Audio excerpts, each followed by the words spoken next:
Talking to oneself is a habit everyone indulges in.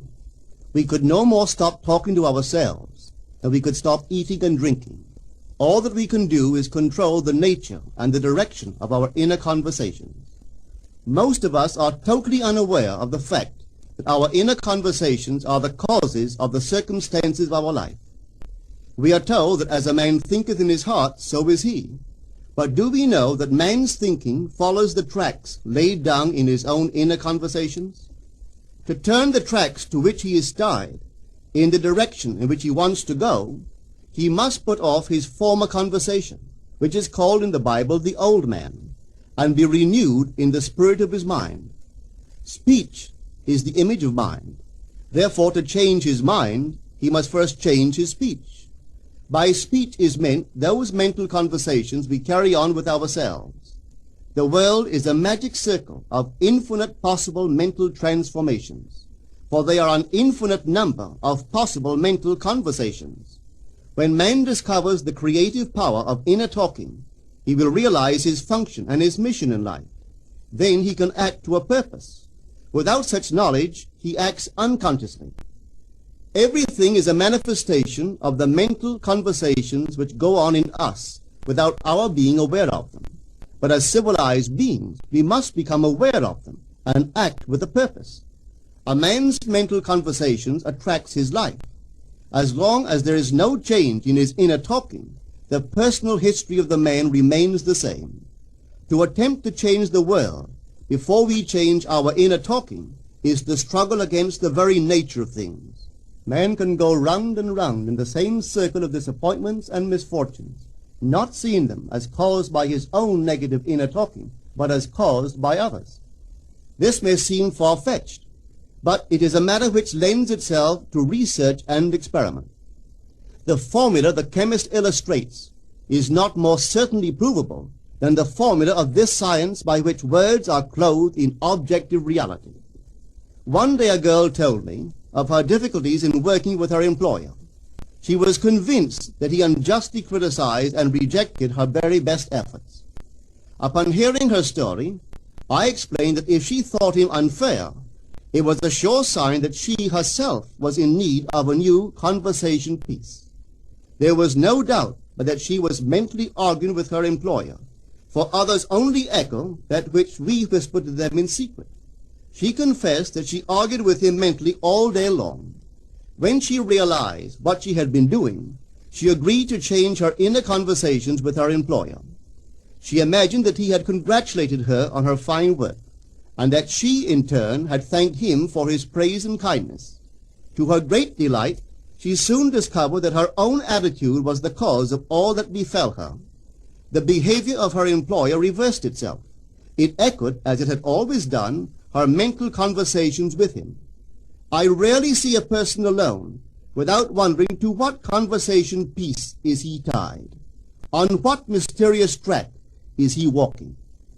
We must begin to take life consciously, for the solution of all problems lies just in this. The second man, the Lord from heaven in all of us, is trying to become self-conscious in the body, that he may be about his Father's business. What are his labors? To imitate his Father, to become master of the Word, master of his inner talking, that he may mold this world of ours into a likeness with the kingdom of love. The prophet said, "Be ye imitators of God as dear children." How would I imitate God? Well, we are told that God calls things that are not seen as though they were seen, and the unseen become seen. This is the way the girl called forth praise and kindness from her employer. She carried on an imaginary conversation with her employer from the premise that he had praised her work, and he did. Our inner conversations represent in various ways the world we live in. Our individual worlds are self-revelations of our own inner speech. We are told that every idle word that men shall speak, they shall give account thereof. For by their words they shall be justified, and by their words they shall be condemned. We abandon ourselves to negative inner talking, yet expect to retain command of life. Our present mental conversations do not recede into the past as man believes. They advance into the future to confront us as wasted or invested words. My word, said the prophet, shall not return unto me void, but it shall accomplish that which I please, and it shall prosper in all the things whereto I sent it. How would I send my word to help a friend? I would imagine that I am hearing his voice, that he is physically present, that my hand is on him. I would then congratulate him on his good fortune, tell him that I have never seen him look better. I would listen as though I heard him. I would imagine that he is telling me he has never felt better, he has never been happier.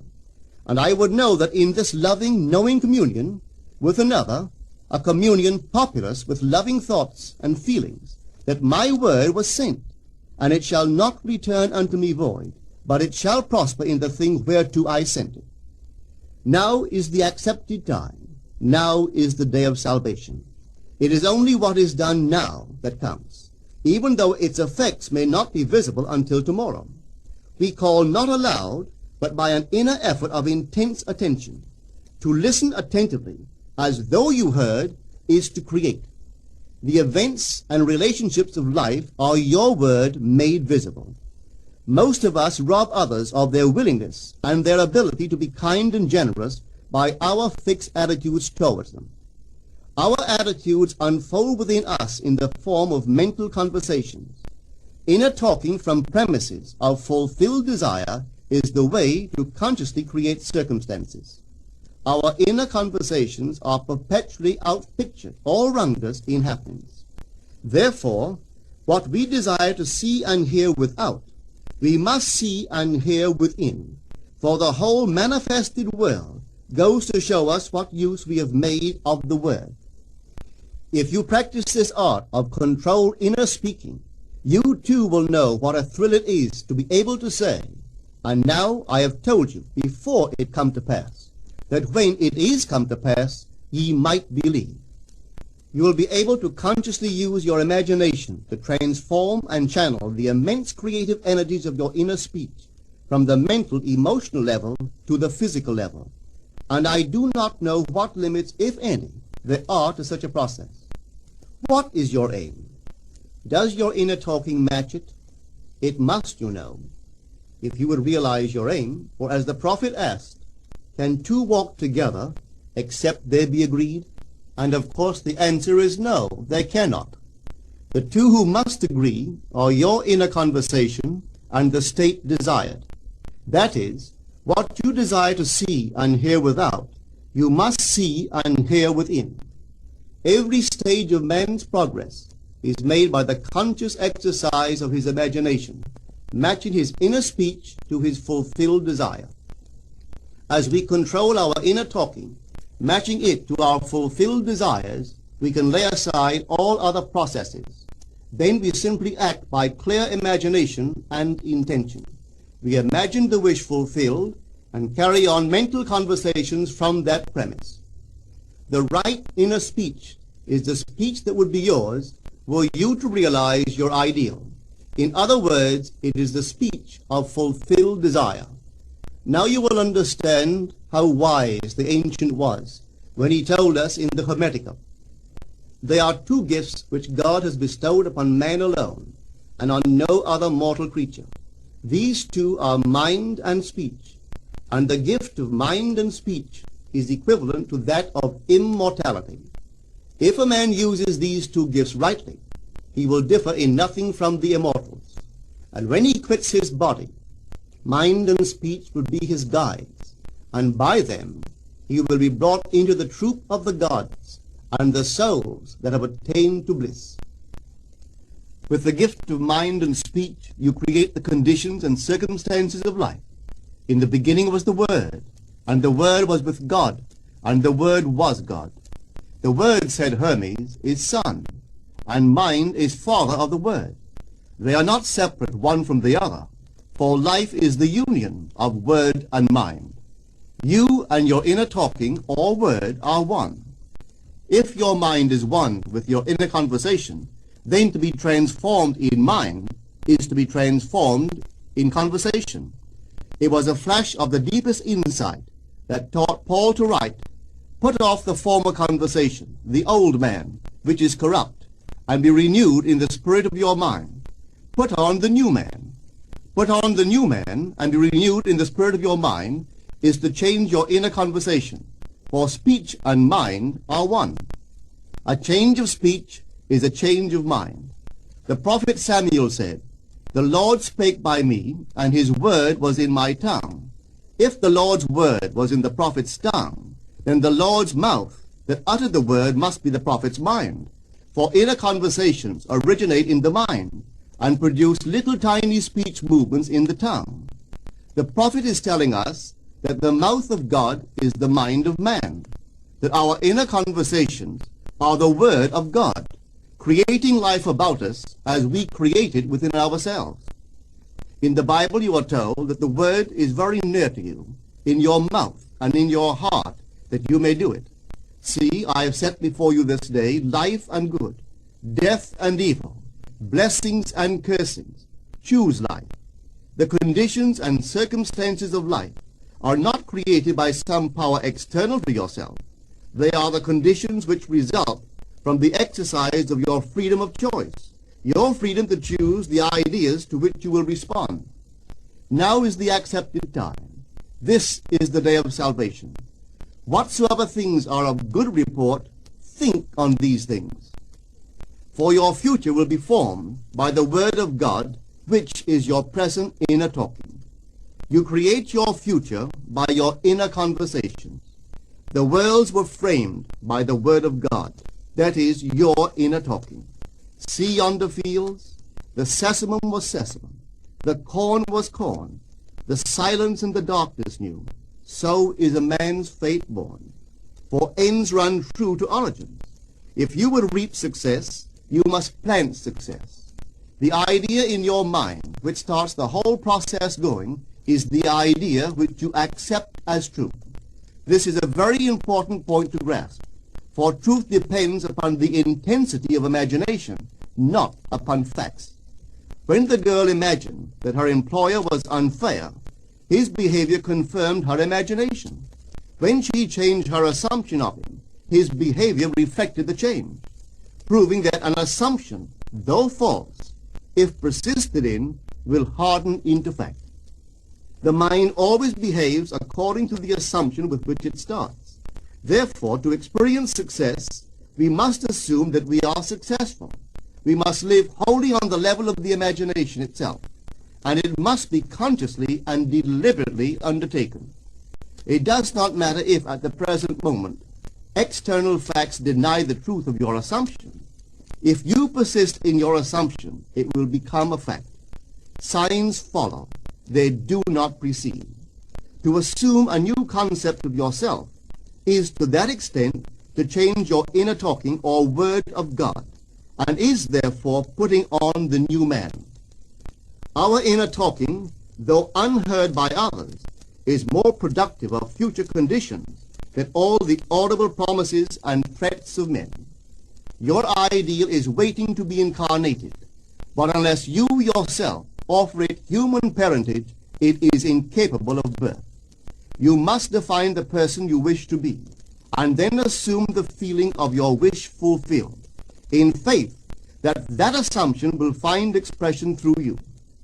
The true test of religion is in its use, but men have made it a thing to defend. It is to you that the words are spoken. Blessed is she that believed, for there shall be an accomplishment of those things which are spoken unto her from the Lord. Test it, try it. Conceive yourself to be one that you want to be, and remain faithful to that conception. For life here is only a training ground for image making. Try it and see if life will not shape itself on the model of your imagination. Everything in the world bears witness of the use or misuse of man's inner talking. Negative inner talking, particularly evil and envious inner talking, are the breeding ground of the future battlefields and penitentiaries of the world. Through habit, man has developed a secret affection for these negative inner conversations. Through them he justifies failure, criticizes his neighbors, gloats over the distress of others, and in general pours out his venom on all. Such misuse of the word perpetuates the violence of the world. The transformation of self requires that we meditate on a given phrase, a phrase which implies that our ideal is realized, and inwardly affirm it over and over and over again until we are inwardly affected by its implication, until we are possessed by it. Hold fast to your noble inner convictions or conversations. Nothing can take them from you but yourself. Nothing can stop them from becoming objective facts. All things are generated out of your imagination by the Word of God, which is your own inner conversation. And every imagination reaps its own words which it has inwardly spoken. The great secret of success is a controlled inner conversation from premises of fulfilled desire. The only price you pay for success is the giving up of your former conversation, which belongs to the old man, the unsuccessful man. The time is ripe for many of us to take conscious charge in creating heaven on earth. To consciously and voluntarily use our imagination to inwardly hear and say only that which is in harmony with our ideal is actively bringing heaven to earth. Every time we exercise our imagination lovingly on behalf of another, we are literally mediating God to that one. Always use your imagination masterfully, as a participant, not an onlooker. In using your imagination to transform energy from the mental, emotional level to the physical level, extend your senses. Look and imagine that you are seeing what you want to see, that you are hearing what you want to hear, and touching what you want to touch. Become intensely aware of doing so. Give your imaginary state all the tones and feeling of reality. Keep on doing so until you arouse within yourself the mood of accomplishment and the feeling of relief. This is the active, voluntary use of the imagination, as distinguished from the passive, involuntary acceptance of appearances. It is by this active, voluntary use of the imagination that the second man, the Lord from heaven, is awakened in man. Men call imagination a plaything, the dream faculty, but actually it is the very gateway of reality. Imagination is the way to the state desired. It is the truth of the state desired, and the life of that state desired. Could you realize this fully, then would you know that what you do in your imagination is the only important thing. Within the circle of our imagination, the whole drama of life is being enacted over and over again. Through the bold and active use of the imagination, we can stretch out our hand and touch a friend 10,000 miles away and bring health and wealth to the parched lips of his being. It is the way to everything in the world. How else could we function beyond our fleshly limitations? But imagination demands of us a fuller living of our dreams in the present. Through the portals of the present, the whole of time must pass. Imagine elsewhere as here, and then as now. Try it and see. You can always tell if you succeeded in making the future dream a present fact by observing your inner talking. If you are inwardly saying what you would audibly say, were you physically present and physically moving about in that place, then you have succeeded. And you could prophesy from these inner conversations and from the moods which they awaken within you what your future will be. For one power alone makes a prophet, imagination, the divine vision. All that we meet is our word made visible, and what we do not now comprehend is related by affinity to the unrecognized forces of our own inner conversations and the moods which they arouse within us. If we do not like what is happening to us, it is a sure sign that we are in need of a change of mental diet. For man, we are told, lives not by bread alone, but by every word that proceeds from the mouth of God. And having discovered the mouth of God to be the mind of man, a mind which lives on words or inner talking, we should feed into our minds only loving, noble thoughts. For with words or inner talking, we build our world. Let love's lordly hand raise your hunger and thirst to all that is noble and of good report, and let your mind starve